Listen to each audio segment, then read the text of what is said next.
There's literally 1,000 ways to skin a cat, as they say. Yep. Take your winning concept, turn it into video. If you can't produce a whole video, go film some stuff yourself. You can go grab stock videos. There's still ways to test and then figure out what hooks are working for your demographic. Is it showing the pain first? Is it showing the resolution first? Yep. Is it something that has nothing to do with either of those and it's just an interesting visual? Yep. And document it. And document it. Yo, what's going on, everybody? Welcome to the Unstoppable Marketer Podcast. With me, as always, is Mr. Mark Goldhart. How are you, sir?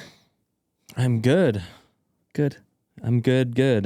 Good. We got, it's funny.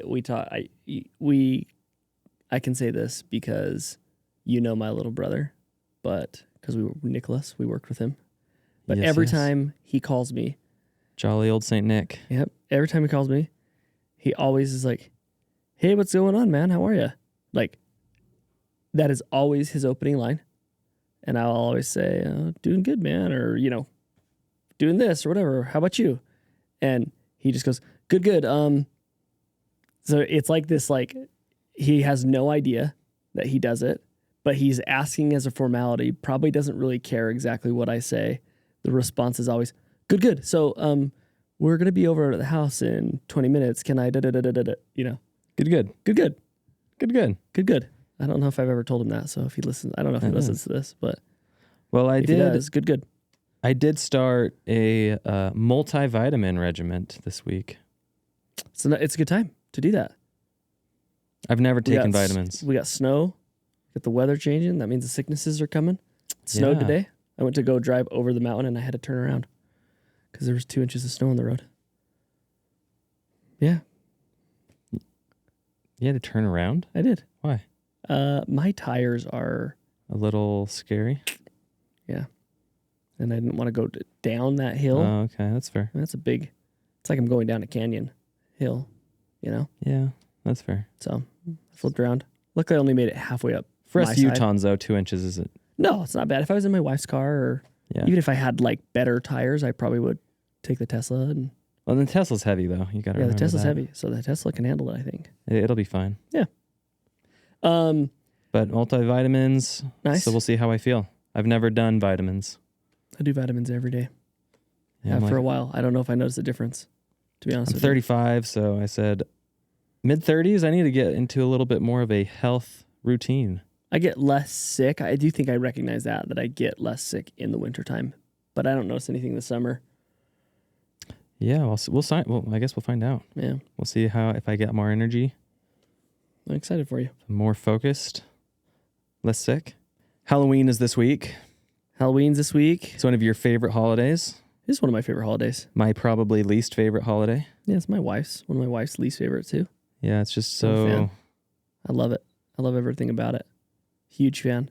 I don't dislike everything. Like, I'm not like, I hate Halloween, we don't do anything. There's just so much I don't like about it. There's virtually nothing I don't like about it. I hate the smells. I don't like that my kids have a ton of candy. You know the smell of the fake web? I think I understand what you're saying. Like that like plasticky smell from costumes. Or just like and- makeup and yeah. Oh. Yeah. Hate it. Yeah, that's good. Just hate it. That's good. You know what Kenzie and I were? We would go to a Halloween party. We were Thackeray Binks from Hocus Pocus. Have you seen Hocus Pocus? I have not. You've never seen Hocus Pocus. No. Not even as a child. No. We didn't have Disney. Well, this doesn't matter to you. But anyone listening, we were Thackeray Binks. Hocus Pocus is that lame Disney movie, right? It's the best. With like the witches that the are all best ugly. of the Halloween shows. Of course, I say that like because sure. witches are always ugly, right? They try to make them ugly. But yeah, it's Halloween. It's Not that the actresses are ugly. If you're listening to this, we're what, like a day? There's a redhead one and there's a... Yeah. If you're No, I've listening never to- seen it, but I know what you're talking about because everyone talks about it all the time. Yeah. Well, I'll show you my costume and then I'll show you what the So character when looks you say like in you. Thackeray, He's the main character. what is he?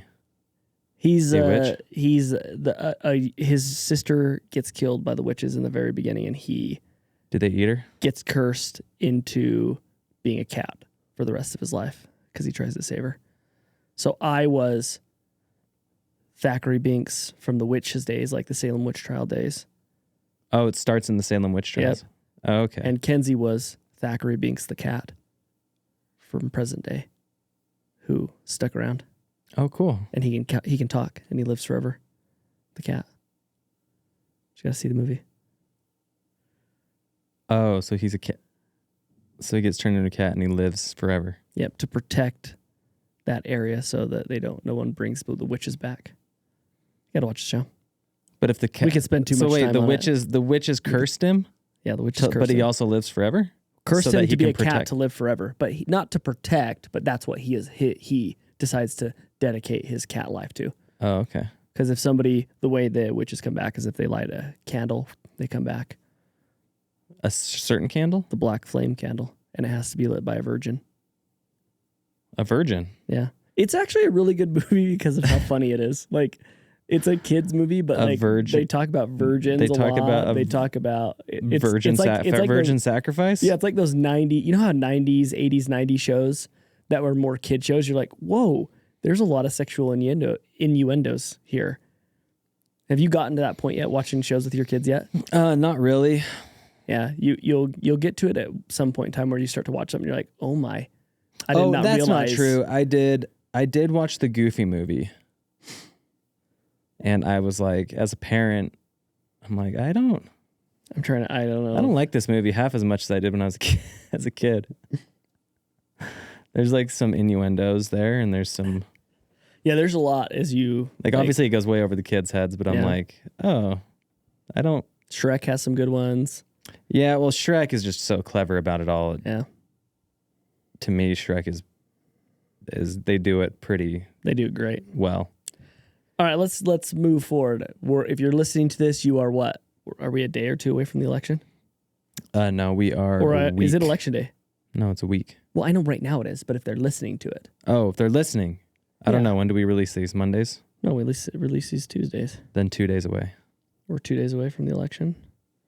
Any marketing election things we should address? Or is right now just like the savagery of the election? That's kind of like what it is. It's like the Hail Marys of the election where, everyone's like Trump is coming at Kamala as like, hey, you're the dumbest person on earth. And Kamala's coming at Trump like he's Hitler. Like that's kind of the last minute Hail Marys.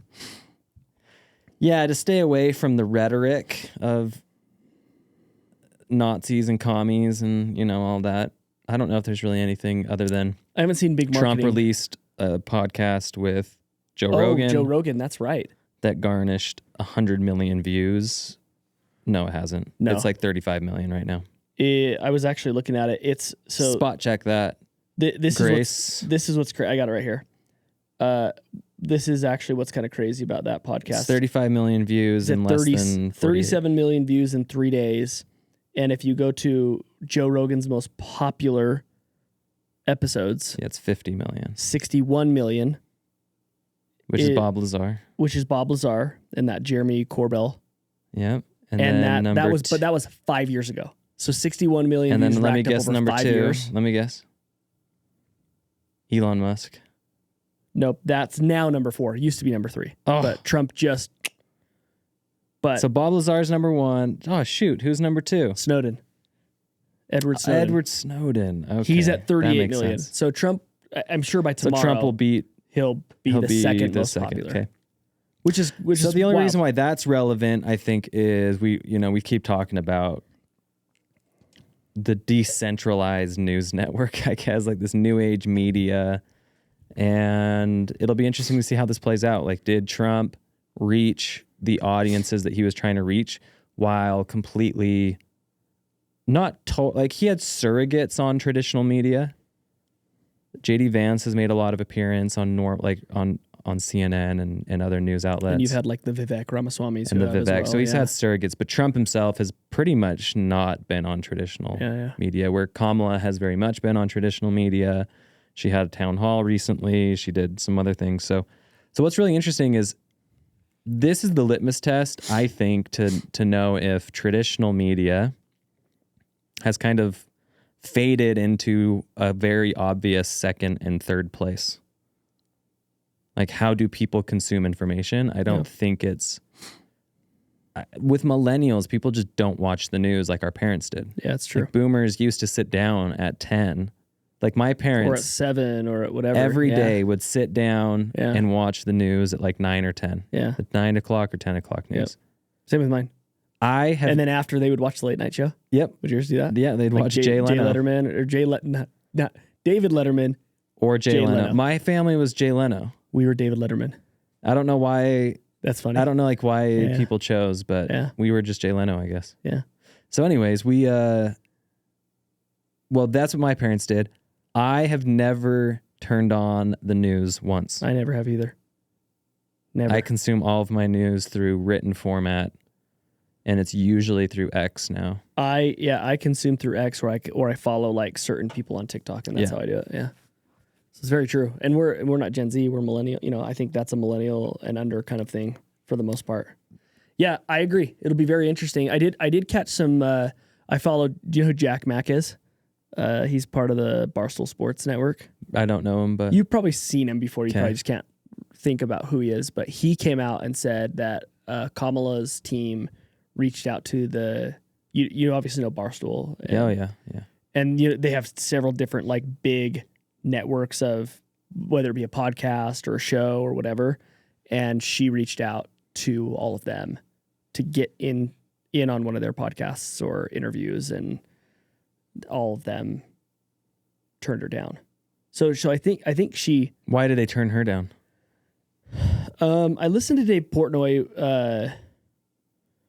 Is it a political thing? Like they don't want to support her as a candidate, or is it? Well, I think so. I can't remember one of the guys. I don't know if they've had any. Have they had any political people? Not that I know of. So Dave Portnoy has the BFF podcast, and then there's the other guy who's like Dave's right hand man, but more on the sports side, where BFF is less. Yeah, the guy with the mustache. Yes.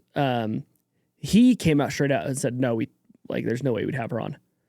So he came out, and then Portnoy kind of was like, if I recall, he was like, just like, I don't think it would have worked. Like he didn't really say like, I don't want her on. He kind of even said like, I'd talk to her, but eventually it just ended up not being something. Whereas Jack Mack, who doesn't really have a show, he's just like a TikToker. Like he does kind of like news. Like he just breaks something down, and he said they don't want. He said that they reached out to him, and he sent a list of questions, and they ended up turning, like they're like, we need the questions. You get 10 minutes. Oh, so they just didn't want. They didn't want the restrictions. I don't even know if it was restrictions. Because I think that's what's interesting about podcasts is with traditional media, there's going to be a little bit more nuance of like, hey, this is on the record, this is off the record. There's this, you can call it integrity or standards or whatever, where with podcasting there isn't. It's pretty unfiltered. And a lot of these people who are big in the podcasting world, they've made it big by being unfiltered. Sure. Yeah, but Jack Mack didn't care. Like he was just like, hey, here are my questions, and I think they turned him down. And he kind of shows some of his questions, and some of them were kind of like funny. Like, he was like, he's like, I was gonna, the way I wanted to bring up like her tax, like, her taxing richer people, is I was gonna show her my salary and see if I was gonna be one of those people who are gonna be impacted. He's like, that's how I was gonna address it. So like, there's little things like that, and. So, but anyway, so I don't think that, because I think there's quite a few people in Barstool that have said they were going to vote for her. So that's interesting. I don't know if there's like I said, one said no. I think a nuance. Dave and team said it just wouldn't have worked out. Yeah. And then Jack Mack said yes. And then they turned him down after they got questions, according to him. So nonetheless, like new media is important, and we're going to see just how important. And again, the caveat here is politics are different than products. Yeah, but for sure. It's just to understand where are the eyes and the attention. Like the eyes and the attention are not on the evening news every night. Yeah. Right? Most people sit down and like maybe they'll watch the news, but they also have their TikTok open or their Instagram and they're watching Reels. So never been a better and worse time to be in digital marketing. Yeah, I agree. Last little current event thing. Did you see the Dwayne Wade statue unveiling? Yes, it was brutal. Sorry, Dwayne. So hopefully maybe we're clipping this in as we're talking. Dwayne Wade is a part owner of our hometown Utah Jazz. He is. But the best clip is like, there's like 2 or 3 clips that are going around. Like they unveil it and it's like, it's covered, smoke is like coming out. I think even some flames kind of like fly up a little bit. And then his face is kind of like this, like, yeah, like he's kind of like looking at it, but he's like trying to, that like he's got the pursed lips. You know how like sometimes the pursed lips look is kind of more like a, like, he's definitely holding in a like laugh. Shoot a 3 and you dagger somebody and you're kind of like do that. Yeah. He kind of like tries to morph it into that, I think. Yeah, it's bad. And then he's so funny. We'll he's show like, a clip right here. Yeah, he's so funny how he goes like, he's like, who is that guy? Like, he's like, can you believe this? Who is that guy? Like, I love that he's saying it as, I can't believe it's me, but it's just so ironic because it is like, yeah, you're right. Who is that guy? It looks nothing like him. And then it like he sits down with his boy, and the media catches like kind of laughing the media about catches it. like a reaction between the two of them, and it is so priceless. Like his son's just like, it's so good. I don't know how this happens so often with statues, and I don't know how that happens so often. I mean, I think we can tie this into marketing. Well, Cristiano Ronaldo had one that was horrible. I think David Beckham had one that was horrible. Yeah. Recently, Dwayne Wade, there was another basketball player recently in the last couple of years that had one that was brutal. Well, you see this. But we have 2 basketball player statues in Salt Lake for John Stockton and Karl Malone. And they look like John Stockton and Karl Malone. They were done 20 I'm years sure ago. when technology was significantly worse. So how, with like, who art and does nobody look at these things before they're released? well, think about it. Like I said, I think we can tie this concept into some like marketing things. Like can you think of I can think of one campaign that happened, and I think it's far enough. It's far enough removed that we can talk about this without with anyone from either side being okay with it. But the whole Bud Light Dylan Mulvaney campaign, when everyone came out and said we had no idea, like on the Bud Light team, we had no idea that was happening. Right, because there's a huge reaction, and then the senior team kind of threw the junior team under the bus and said we didn't know about it. So you're like, okay, cool. Were they lying? I don't know. Or do they not pay attention? It's so believable in 2 different ways. It is totally believable that one, they're lying, and it's also very believable after we've been in the corporate world, to understand how just like some people just don't like they don't do the checks and balances. Yeah, maybe. Yeah, it's hard to know. From really, really high things that end up losing Bud Light, not just millions, but billions of dollars, right? To small things like, hey, we sent an email out that had a really bad misspelled word. But it's funny, these checks and balances. Yeah, and there's also just a question across about the board. Yeah, there needs to be checks and balances with creative, but if you're small, we talk about this all the time, right? Like, because we often give people the advice that you should worry less about those checks and balances than you think. For sure. The big difference here and why it's hard to extrapolate a lesson from the Dwayne Wade statue other than just like checks and balances is because that's a permanent fixture. Yeah, it's very true. I mean, it's literally carved in stone. It's a... I mean, they could probably cut its head off and redo it. I don't know. think it works like that. I think you have to totally redo the bust and the sculpture. And maybe. I have no idea. I don't know enough about that. So yeah, let's forget the statue, but the checks and balances. So like if you go to creative, the checks and balances that matter the most, especially in social media, is you have to just have high velocity. So how do you just churn out certain concepts at a fast rate, at the fastest rate possible, basically, that you can. Also, keep in mind you do have budgets, and like depending on how much money you're spending, like sometimes your budget can't handle testing a ton of ads. Sure. But you have to be testing ads, you have to be going through different iterations, and you have to be willing to have a Dwayne Wade moment. Yeah. So I think something that might, what do you mean by that is like something that you might be ugly, that might be or ugly, but might not be on brand, yes. or is something that you wouldn't have thought of. Where you as the owner or you as the team or you Yeah. as the brand might look at it and say like, that doesn't really Right. look like us. Yeah. But sometimes, guess what? Like, again, we're not trying to draw too many parallels here because, again, even with politics and marketing, it's Yeah. different. We just like to play around with these ideas. But with the Dwayne Wade statue, Dwayne Wade's looking at that and kind of laughing, but Dwayne Wade hasn't had more attention On him for on a really him long or time. his name or his likeness Yeah, probably since he retired. probably since he retired. Like, Yeah. I would bet Dwayne Wade searches have gone through the roof. Yeah. So there's a ton of attention around him, and it's not that negative on him. Sure. No, I mean, it's not negative on him at all. It's just, It's more so on the Miami Heat. well, I don't even think organization. it's on the Miami Heat. It's just like, that doesn't look like him. Yeah. Like, that's kind of funny. Yeah. Well, everyone's Like, no trying one's to, mad. Everyone's trying to find the artist, Yeah. and no, they haven't released it. So nobody's mad. It's just like, that's hilarious. Like, Yeah. how did that happen? And guess what? In a week, no one's talking about this. For sure. So what I want to analyze, and maybe we should before this podcast is released, and maybe we can plug it in later, is I wonder what his merch sales are doing. Yeah, it'd be very interesting. Like if you typed in Dwayne Wade jersey, Mm-hmm. you know, we could probably just look at that really quickly just in Google Trends. Well, yeah, Google Trends is easy. I don't know what the sales are, Sure.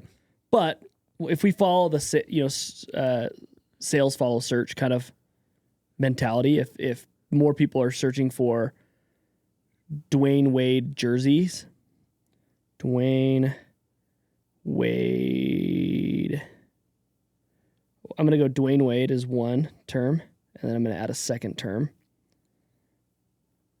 Dwayne Wade jersey. Oh, yeah. So his search interest has skyrocketed. Probably from people. So it went from search interest on Dwayne Wade went from like sub 10 to 100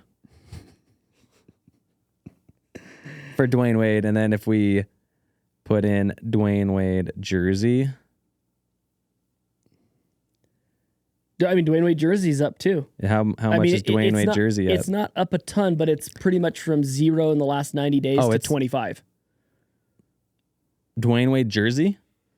Because I'm seeing it jump all the way up to 50 What's your... last 90 days. Did I type in Dwayne Wade jersey wrong? Dwayne Wade. No, that should be right. Yeah, mine's showing. Show me yours. Mine's showing like almost 50. Well, nonetheless, whether it's 25 or 50, it's 25 or 50 more. More than it was Than before what it in was interest before. for his jersey. So, yes, it probably... So maybe a little funny, maybe a little awkward, but I bet he's sold more jerseys over the last little while. Yeah, exactly.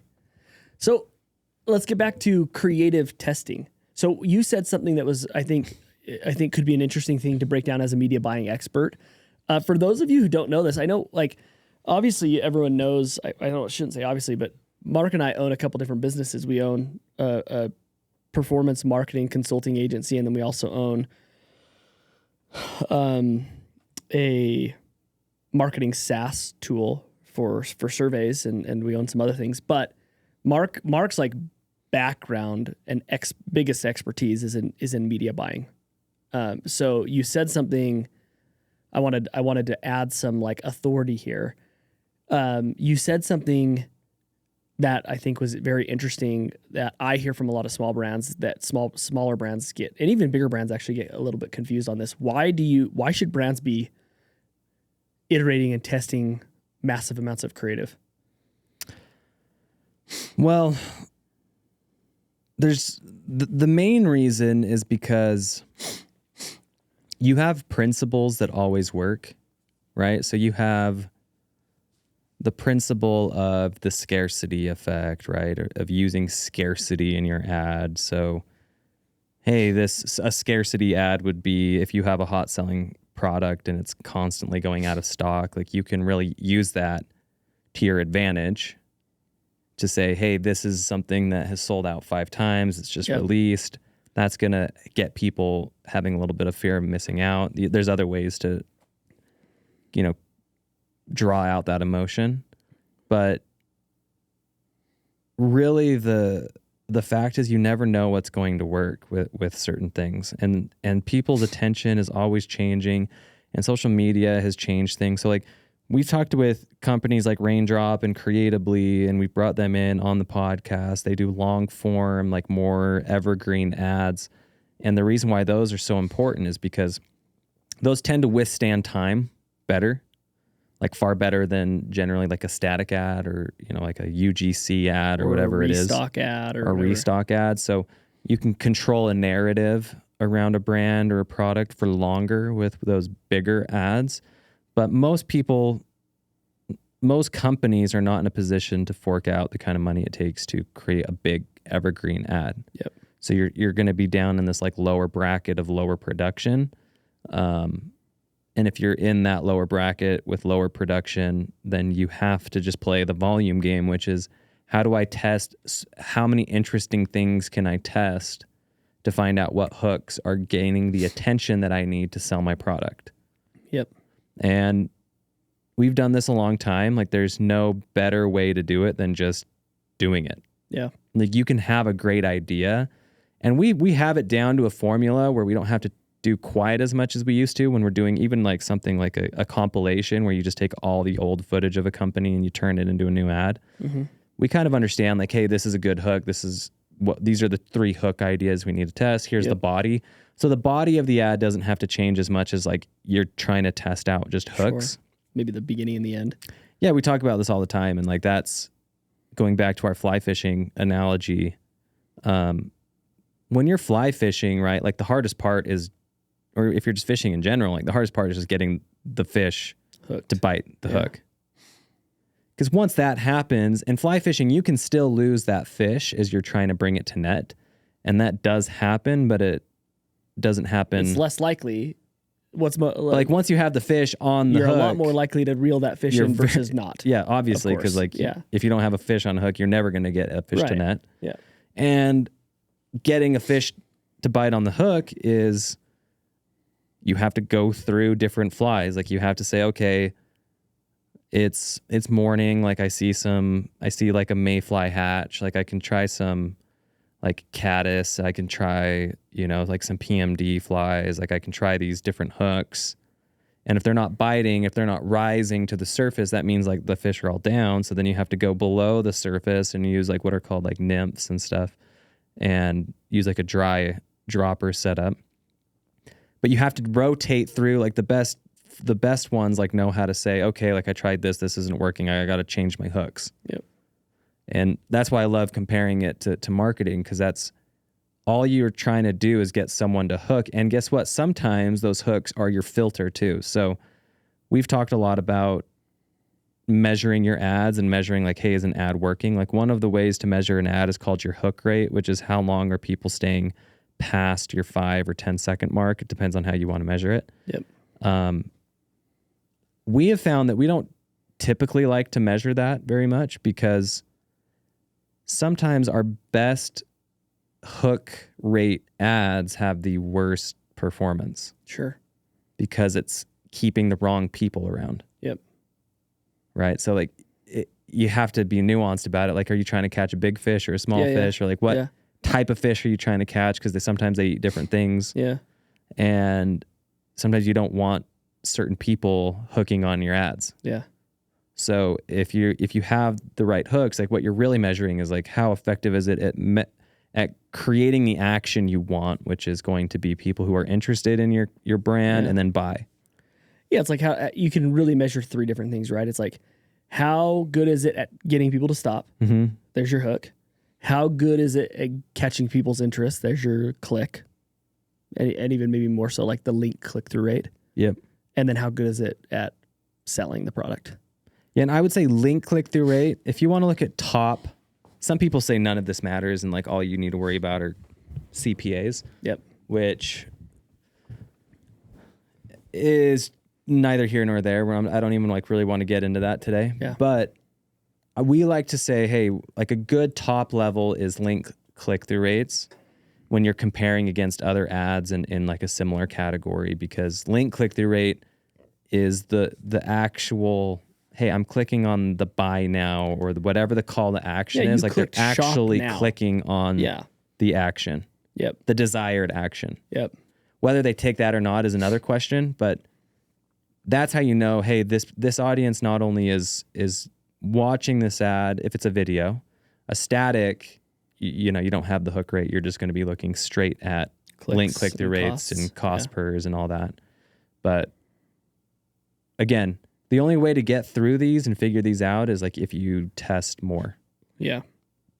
And that's not just testing to test. Like don't just test everything and anything out there. Yeah, that was going to be my next question. And don't test like the same. And I think a lot of people get caught up on this, which is lesson number 1 when you're testing ads is don't, like you're not Amazon. Like don't sit there and like test a different font, like 4 different fonts in like the same title. Sure. Or like 6 different colors of orange. Yeah, like 6 different colors of orange. Yeah. Like just test different concepts out before you test more granular details. Sure. Yeah. So what I mean by that is if we have a static and say, hey, we're going to test 4 statics, what a lot of times what we like to do is we say, hey, here's the 4 statics, but here are the 4 headlines that we're testing. Right? So we can say something like, I don't know, what are we selling? Like shoes? Yeah. Hey, the number 1 shoes for running, right? And then you can go like more a little bit, instead of more like feature or use case, then you could go more emotional, which is, hey, the number 1 dad shoe. Yeah. Yeah. Or the shoe that dads trust. Yeah. Yeah. Yeah. Okay, so now or the shoes that help pregnant moms. Yeah. So now you're getting more into the benefits and you're identifying your customer in the headline, like in the actual H1. Totally. You're filtering for who you want to target. Okay, so like number 1 running shoes, like there's a lot of runners. Sure. And you could be talking to men, women, 18-year-olds. Yep. A better headline might be,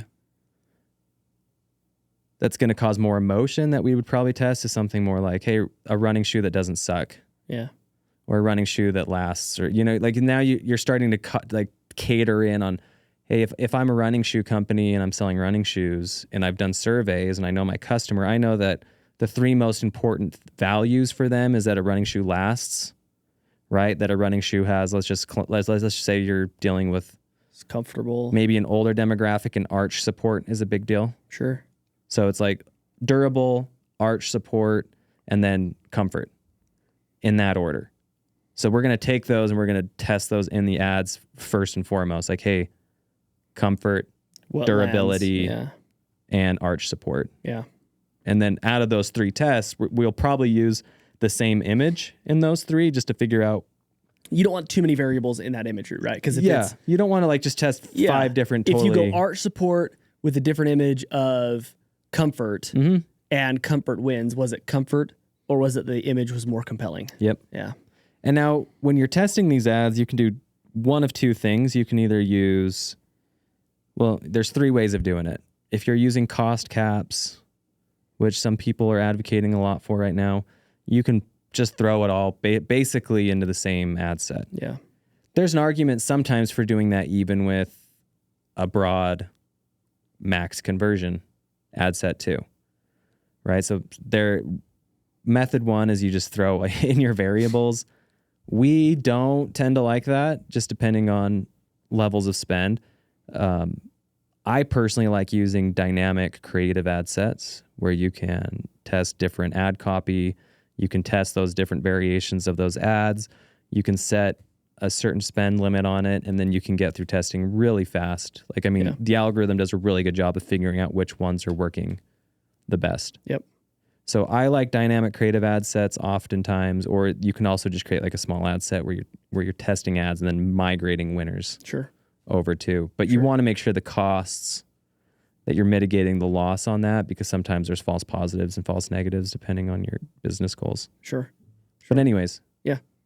So you can either just like throw them in there and just like let the algorithm do its thing into your evergreen ad sets, or you can separate it into a dynamic creative or just a regular ad set and test those variations out yourself. And then generally after you because obviously if a brand's just starting running ads or they're just getting going here, you kind of just have to test a bunch of stuff, right? Is what you're talking about.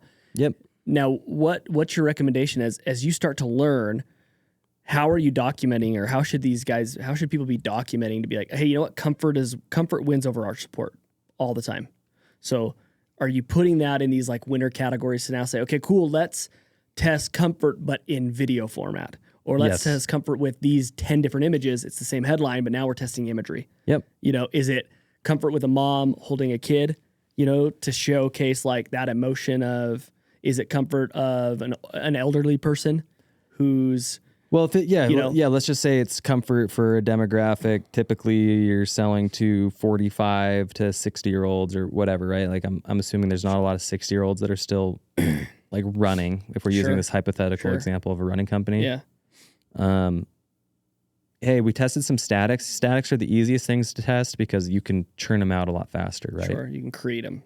Now you have videos. Let's say you have a bunch of videos. You don't know what to do. You can then compile those videos into compilation ads, or even use AI videos, and you can mix stock videos, right? You can do that to now create hooks around an old person. I don't want to say an old person, but let's just say like a 50-year-old experiencing foot pain after they ran. Like they're taking their shoe off with foot pain. Yeah.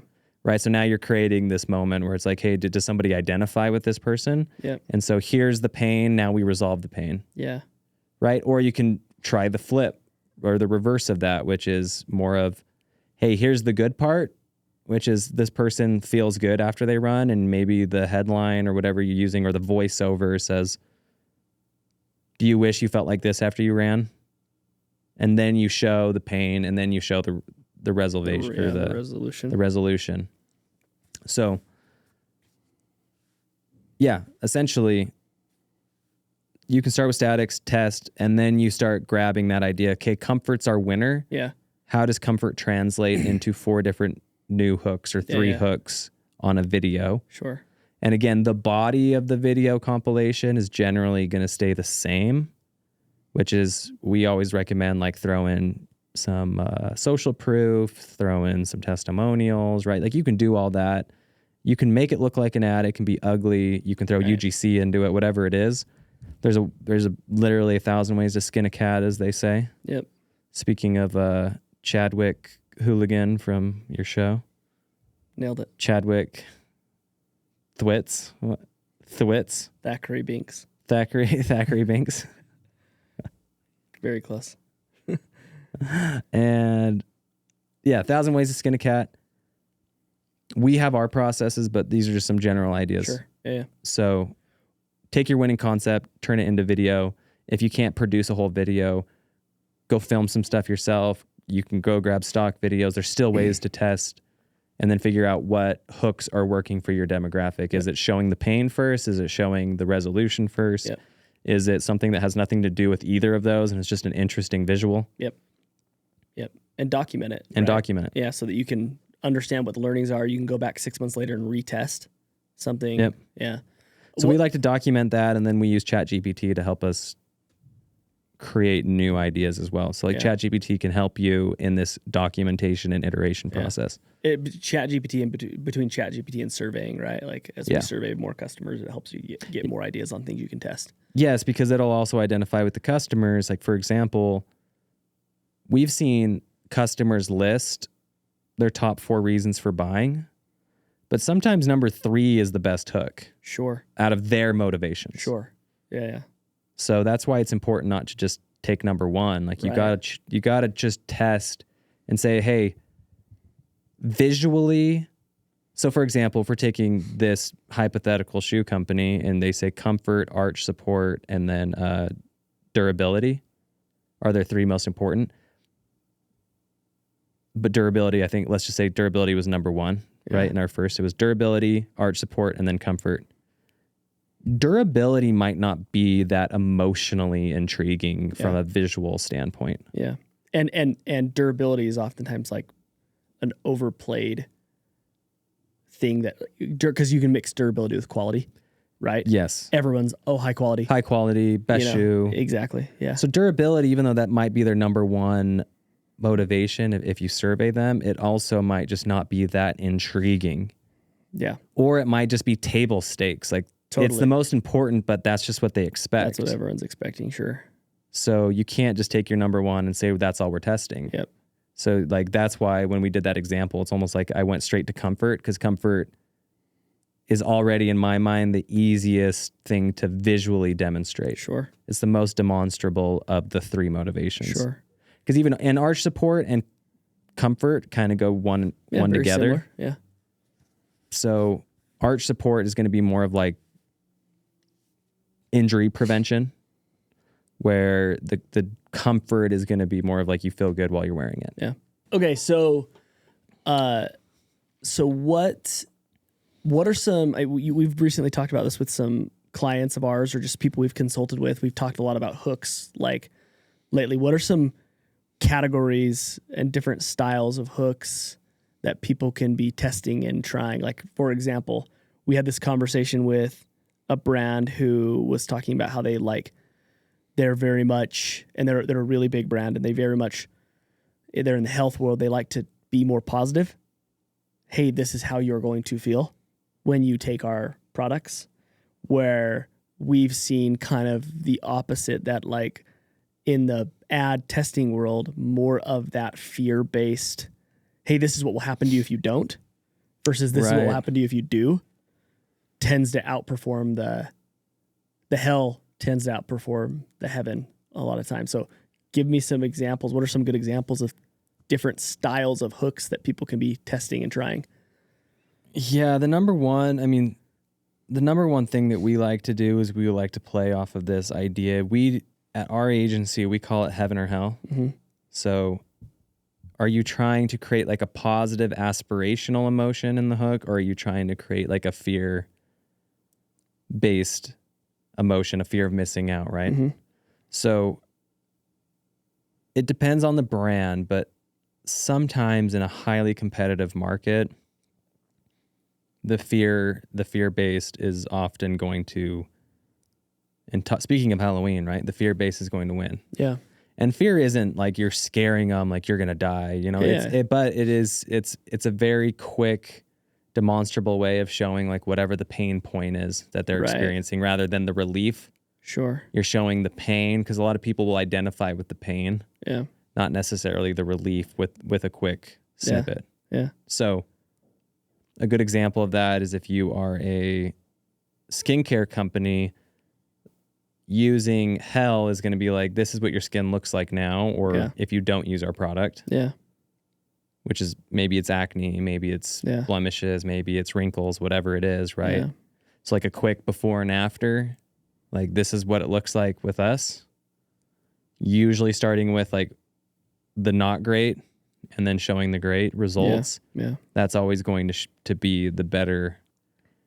Now, Performer. There are rules around that with Facebook that you can't do. Sure. Depending on health. But nonetheless, that's just a good idea of heaven versus hell. So sometimes the aspirational works better. So if you are a clothing brand, right, sometimes it's not going to work to show like, oh, you don't look good wearing not our stuff, right? It's going to be more of, hey, how do you imagine yourself? Like, why are you shopping? Usually people are shopping for clothes because they want to feel a certain way in a certain moment. Right. They want to look a certain way. Yeah.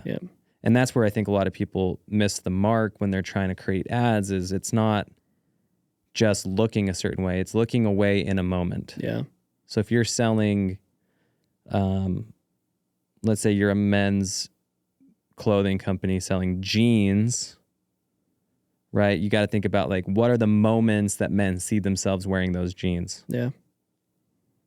Is it, oh, they actually want jeans because they're working outside and they need something that's going to be durable? Is it, hey, they want to look a little nicer because jeans kind of, they can fluctuate between dress up and dress down. Yeah. So what are the ways that people envision themselves, and what are the moments? And then you try to showcase those moments, and then they can see themselves in those moments while they're shopping for clothes. Sure. What are some other cool hook styles that, and you were, before the podcast, we were talking about these different. Yeah. Like another one's going to be social proof as a hook. Yeah. So as seen in Shark Tank, That's an easy one, right? Yep. Or like as seen on Over 5,000 5-star reviews. Yeah, over 500,000 customers served, or Yeah. over 2 million protein shakes sold, or whatever it is. Right. Yeah. Like a big number showing that Yeah. people trust you is going to be a really easy hook to use as well. Totally. Yep. Now, again, if you're a small company, you might not have that social proof, Yeah. which is why I think the heaven and hell concept is just the easiest way to start iterating on your ads right now. Yeah, especially if you're a little smaller. Yep. Yeah. And then the emotional contrast is really just important, because when you're thinking of heaven and hell, your hook might be heaven, your hook might be hell, but you're going to showcase the other part. You're going to resolution at some contrast point, yeah. it in the ad if it's a video ad. Yeah. If it's a static, you're not really going to be contrasting that. But Sure. the contrast in a static is usually going to be something clever with the wording. Right. Right. Usually a straight image isn't going to do a whole lot. Yeah. But if you have a funny headline static or headline overlay on your static, sometimes it can contrast with the static itself. Totally. Right. So using wordplay, like you can use a bad word with an asterisk in it, right? Yeah. Like maybe it's a really elegant shot of a woman wearing a gown in a moonlit meadow, right? Or something. But maybe the headline says something like classy as shit. Right. Yeah. There's like a juxtaposition there. Yeah, right? like you create a contrast you're a little more edgy, with but this is classy. like edgy and classy. So that's ways you can create contrast in statics. But again, I think start with heaven and hell, because heaven and hell always has a contrast, right? Like you have heaven, which is this glorious place, right? And we're thinking of this in the abstract, not the literal. Sure. Yep. And then hell is like misery and like what you don't want to happen, or edgy, right? So like if you can contrast, like that's how you draw attention, is contrast. Yeah, I agree. Without contrast, you're just kind of bland. Yeah, you just kind of fit in with everyone else. Mm-hmm. Any other off the top of your dome good example hooks? Well, if people want to sign up for our newsletter and community that we don't have yet. We'll have it all outlined for them there. Yeah, there we go. No, I think, there's other examples, but I think for the sake of time and conciseness, that's where you start. Cool. Because a lot of people, even big brands, miss that mark all the time. There's not contrast. It's just, here's my features, or here's a few benefits, and that's a great place to start, which is usually it's going to be benefits over features. Yep. That great place to start. But now how do you start having, like you said, more juxtapositions or more contrast? How do you start drawing attention to things in a clever way? Yep. I think the big thing that I want to maybe just like reiterate before we close here is if you're talking about more or less creative, more is always going to be the side to err on. We've seen it. Yeah, because you're not always going to use every piece of creative either. But totally. If you have the creative engine going, it's a lot easier to get through hard spots. Yeah, and Meta's doing such a good job with their algorithm to, a lot of people think that the more, now obviously if you're only spending $200 to $500 a day and you've got 150 ads in there, that's a different story, because it's going to be challenging to allocate budget to all 150 of those assets. But so there is a limit, obviously, but for the most part, Meta does such a great job at making sure that it's testing this creative, and if it's not hitting those benchmarks you've set, it's going to push it aside. So you might be spending $50,000 a month or $100,000 a month, and 10 ads might only have $25 each. Yeah. Of that 100, so it's like you might see a bad performing ad, but it's like when you go look at the spend, it's not sucking up a budget to actually make a difference. Not to say that $25 that it used on it isn't still your money, but there's learnings from it, right? You, instead of being like, oh shoot, we should take this down, it's why didn't this ad perform? Yeah, it's just going back to the Pareto principle, Yeah. 80-20 rule. Yep. I mean, we already know that you're always going to have 20% of your ads are probably going to generate 80% or more of your revenue and profits. Right. Yeah. Like the 80-20 rule is undefeated. It's everywhere. We talk about it In everything. all the time because it is undefeated. Same thing with your ads. Yes. In the end, 20% of your ads will be what generate almost all of your revenue. Yeah. The problem is those ads aren't always relevant. And so if you don't always have a little ad churning machine, then a lot of times we see companies get caught flat-footed, and whatever the algorithm changes or the taste changes or the season changes or whatever it is that changes, and they're stuck thinking we had our winners. Yeah. And now you don't anymore. Yeah, totally. And it's really hard to start churning that engine while you're losing, because then you're on the defense. Yeah. Well, we can't afford to lose. Right. And it's like, well, you kind of have to lose when you're figuring out what's working. Yeah, totally. So anyways, to recap, please. What we like to do is you go, and when you're starting your iteration process, start with your 3 main motivators of your customers, right? Filter those through the heaven and hell concept as you create statics and videos. What's the emotional contrast and what are some hooks you can start testing? Start testing them out in the structure, which is usually going to be an ad set. You can do a dynamic creative ad set or just a regular ad set. Put spend limits. Don't let it go crazy, but sometimes they work so well, you just release. Sometimes that ad set ends up being your winning ad set anyways, just because of the new ads. Yep. But keep it structured, keep it simple. Let it run. Don't turn it off if it's not working in 3 days. Let it run for 14 days, sometimes 7 days. Get enough data in there at a low budget that you can say this worked or didn't work. Yep. Okay, and before you decide it didn't work, look at the metrics, which is going to be your link click-through rates, your top-line metrics, your CPAs. Sometimes you're going to have awesome link click-through rates, but maybe it's just the wrong offer. Yeah. So don't just throw an ad away because you have really high engagement but low conversions. Think about it and say, well, are we just sending them to the wrong experience? Sure. Do we not have the right offer? Is it the wrong did we mix up the landing pages? Are we sending them to a collection page or to a product page? Yeah. So sometimes it's not the ad, it's just the experience. So then analyze the experience, but totally look at your link click-through rates to determine if it's a high engagement ad. It's an easy way. Yes, you can use hook through rates on the videos, but that doesn't always translate to translate. Yeah. Because sometimes you want a certain person, like you want a certain amount of people not engaging. Totally. Yeah. There's certain demographics that don't buy, but love watching things.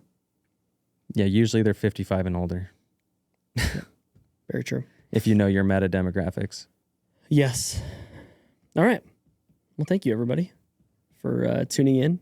And we'll see you guys next week. Yeah. Elections. Yeah. Good luck. Thank you so much for listening to the Unstoppable Marketer podcast. Please go rate and subscribe the podcast, whether it's good or bad. We want to hear from you because we always want to make this podcast better. If you want to get in touch with me or give me any direct feedback, please go follow me and get in touch with me. I am at the Trevor Crump on both Instagram and TikTok. Thank you, and we will see you next week.